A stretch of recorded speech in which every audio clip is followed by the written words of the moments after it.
Why are millennials so anxious?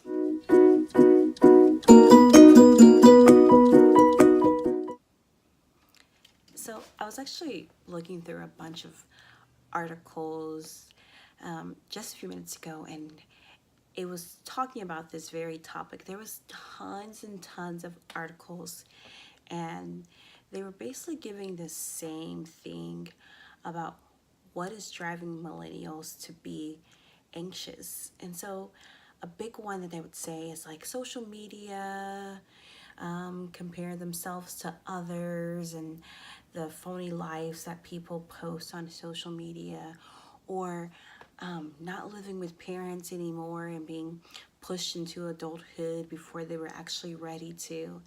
And I started thinking, I don't consider myself a millennial. Most people in my little age group don't, but we're that generation right before the millennials. And so I was thinking, well, let me think about my anxiety, because I'm sure my anxiety is probably very similar to millennials. And I was thinking. I was like, what is something that really causes me to be anxious?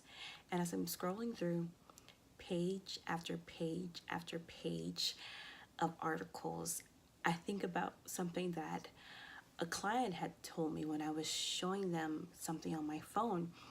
And they said, you sure do have a lot of tabs open.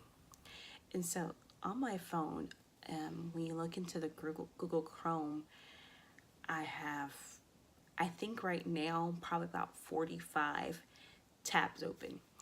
And I was thinking, you know what? I think this is part of what makes me anxious. It's information overload. And for people who get anxious, we already have a problem with overthinking. And then you take that overthinking and add access to all this information. And so now your thoughts have thoughts that have thoughts that have thoughts, and you have an, a, an article to support it, a YouTube video to support it, an Instagram post to support it, and it's just like over the top. It's crazy how much information that we get now, and how all the information adds to our overthinking. Like, if you think about, a kid could only think so much because they only have limited amount of information for them to think about.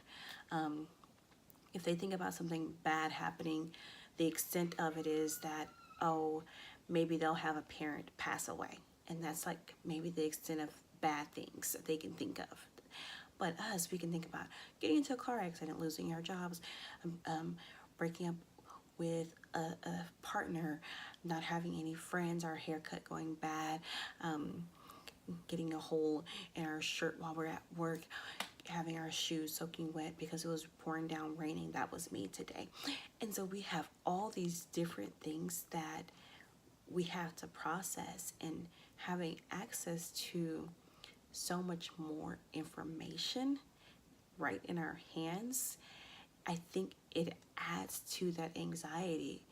And what I do realize is when I'm not scrolling through all 45 of my tabs on Google Chrome and another 45 tabs on another search engine, it's like a lot more relaxing. And so I want to encourage you. I'm not going to say get rid of your phones. I'm not that person. If you took my phone, I would cry. There's been many a times I've gone back after leaving the house to go get my phone because I wasn't going to be without it. So I'm not going to say that. But close some of those tabs. I'm going to do mine too right after this video. I'm going to go and close out all the tabs that I don't need. And I'm going to stop searching for things while I'm overthinking, because all it does is make me look at another tab and open up another tab and open up another tab, and then I get overwhelmed with all this information. And so make sure you're not getting overwhelmed, overloaded with all the information that's right there at your fingertips.